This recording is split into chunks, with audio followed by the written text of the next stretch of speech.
Hello students, कैसे हैं आप लोग। स्वागत है एक बार फिर से आपके अपने YouTube channel AK IT solution पे। तो स्टूडेंट्स, हम लोग जावा स्क्रिप्ट की सीरीज डिस्कस कर रहे थे जिसमें हम लोग ऑपरेटर्स को पढ़ रहे थे। तो पिछले काफी वीडियोज में हम लोगों ने अलग अलग ऑपरेटर्स को डिस्कस किया हुआ था। आज जो हम ऑपरेटर डिस्कस करने चल रहे हैं वो है कंडीशनल ऑपरेटर। तो चलिए देख लेते हैं सबसे पहले कंडीशनल ऑपरेटर की नोट्स क्या है। तो स्टूडेंट्स, हम यहाँ पे आ चुके हैं अपने नोट्स पे। देखिए यहाँ पे कंडीशनल ऑपरेटर्स को टर्नरी ऑपरेटर भी कहते हैं, यानी जो ऑपरेटर आपके दो टाइप होते हैं, एक होता है आपका यूनरी ऑपरेटर और एक होता है आपका बाइनरी ऑपरेटर। उसी तरीके से एक और ऑपरेटर होता है जिसका नाम है टर्नरी ऑपरेटर, जो है आपका कंडीशनल ऑपरेटर। तो क्या कहा जा रहा है इसमें कि जावास्क्रिप्ट में कंडीशनल ऑपरेटर को टर्नरी ऑपरेटर भी कहते हैं। इस ऑपरेटर में 3 ऑपरेंड्स होते हैं और इसका प्रयोग बुलियन एक्सप्रेशन को इवेल्युएट करने के लिए किया जाता है। कंडीशनल ऑपरेटर को इफ एल्स की तरह ही होता है। इसे आप one line if else statement भी कह सकते हैं। इसे प्रयोग करना बहुत ही आसान होता है। क्वेश्चन मार्क से पहले एक कंडीशन दी जाती है। यदि आप ये कंडीशन को ट्रू होता है तो कॉलम के पहले वाला स्टेटमेंट, और यदि कंडीशन फॉल्स होती है तो कॉलम के बाद वाला स्टेटमेंट को रिजल्ट के रूप में रिटर्न किया जाता है।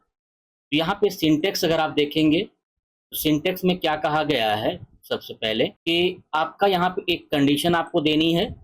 कंडीशन के बाद यहाँ पे एक क्वेश्चन मार्क लगानी है। अब यहाँ पे 2 एक्सप्रेशन देने हैं, ये एक्सप्रेशन 1 और ये आपका एक्सप्रेशन 2। अब कंडीशन अगर आपकी ट्रू होगी तो पहला वाला एक्सप्रेशन आपका एग्जीक्यूट होगा, फर्स्ट वाला। अगर कंडीशन फॉल्स होगी तो सेकंड वाला जो एक्सप्रेशन होगा, जो भी कुछ आप इसमें लिखे रहेंगे, वो आपका एग्जीक्यूट होगा। अब इसका एक एग्जाम्पल भी यहाँ पे दिया गया है। जैसे अगर आप एग्जाम्पल देखें तो यहाँ पे जेड नाम का एक वेरिएबल बनाया गया है और इसमें एक क्वेश्चन लगाया गया है, यानी एक कंडीशन दी गई है। अब कंडीशन अगर ट्रू होगी तो यहाँ पे 5 जो है आपका जेड में जाके स्टोर हो जाएगा। अगर कंडीशन फॉल्स होगी तो यहाँ से 3 जो है वो जेड में जाके स्टोर हो जाएगा। तो या तो 5 या तो 3, कोई भी जेड में जाके स्टोर होगा और इसी जेड को अगले वाली लाइन में क्या किया गया है, प्रिंट किया गया है। तो चलिए इसका जो एग्जाम्पल रियल वो हम लोग सबलाइम टेक्स्ट एडिटर पे देख लेते हैं। तो स्टूडेंट्स, हम आ चुके हैं अपने सबलाइम पे। तो हम यहाँ पे क्या करते हैं, 2 वेरिएबल ले लेते हैं। जैसे वैर ए बराबर हमने यहाँ पे रख दिया 20, इसके बाद फिर वैर बी बराबर हमने रख दिया 50। अब एक और वैर बनाते हैं जेड बराबर, ठीक है, या सी बराबर, और इसमें हम कंडीशन रखते हैं कि a is greater than b। Bracket में रख देते हैं इसको, a is greater than b, और यहाँ पे हमने क्वेश्चन मार्क लगा दिया।